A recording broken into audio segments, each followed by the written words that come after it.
Hey everybody, it's Jason Blaha here, and a lot of you have alerted me to the video Marc Lobliner did the other day.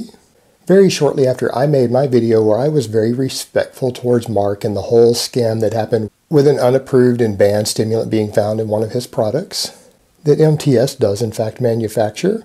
And his response was to make this video basically calling out my worth, the value of my word, my character, and fake weights in YouTube videos on camera. And since I was the only person being discussed in this video, it's fair to assume he was talking about me. The interesting part is that Marc also talked about being careful whose word you value, whose word you listen to.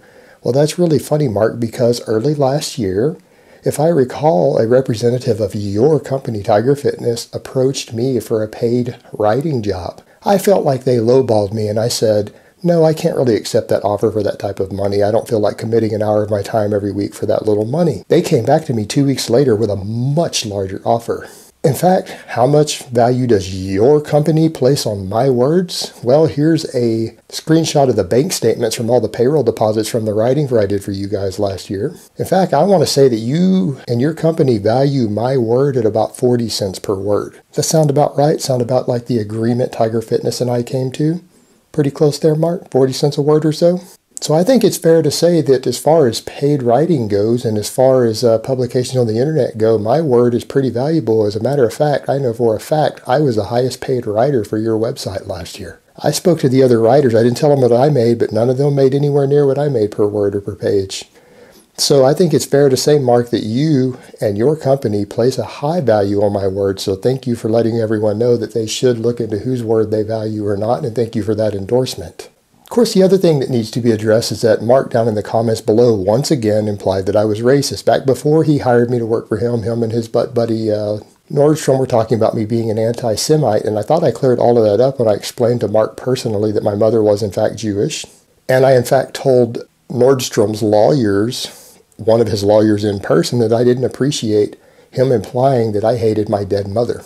Not real cool with that sort of thing. But I have been fictitiously accused of writing some articles that I did not write on the internet, and technically to even pin my name on it would fall under the area of slander or libel depending upon how you present it, because it is some pretty racist, anti-Semitic shit.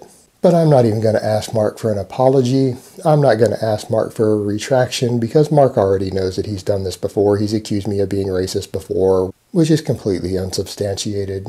But instead, I'm going to tell a story about Marc now myself. And Marc, feel free to run this whole video and this story by your lawyers if you like. But see, Marc didn't get all of it right. Marc doesn't want to tell the story where we did meet that one time because, yes, we have spoken on the phone quite a few times, and we've spoken on Facebook Messenger quite a few times. And yeah, Marc and I have had a bit of a friendship, but what he didn't tell you guys is the time he did come down to Texas on some business and we hung out for the day.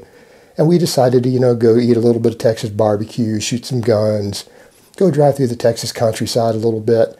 So we hopped in his rental car down here. Marc was driving along, and we're just chatting about his MTS way and writing articles and all that good stuff. And we see something up ahead on the side of the road.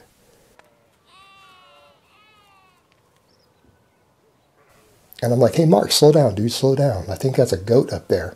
Sure enough, he slows down. There's a nanny goat with her head stuck in the fence. And I tell him, hey, Marc, stop the car. Let's get out and see what we can do about this. So he stops the car, and I get out, and I walk over, and I realize this goat's just there bleeding. Blah, blah, got her head stuck in the fence. She's hopelessly stuck. I look around. I don't really see anyone around, and I figure, what the hell? So I drop my pants and start going to town on her. And Marc gets out of the car, and he's just like, what are you doing? And I just look at him for a minute, and he just gets quiet, and the goat, she just keeps bleeding. Blah, blah, and Marc just keeps staring. He's like staring at me really kind of funny, not saying a word. Finally, I kind of get tired of Marc looking at me, and I look over at him and I go, hey, bro, you just keep staring like that. Do you want some of this too? He pauses for a second, looks me dead in the eyes, just kind of nods and goes, yeah, I think I will. So Marc walks over, drops his pants, then bends over and sticks his head in the fence. But, all things considered, I could understand why Marc wouldn't really want to tell that story. And that's cool, bro.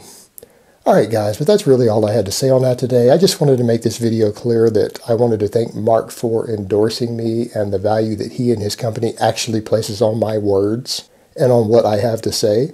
So I hope this has been informative, and if you guys like this video, please remember to click like down below. Thank you so much if you do so.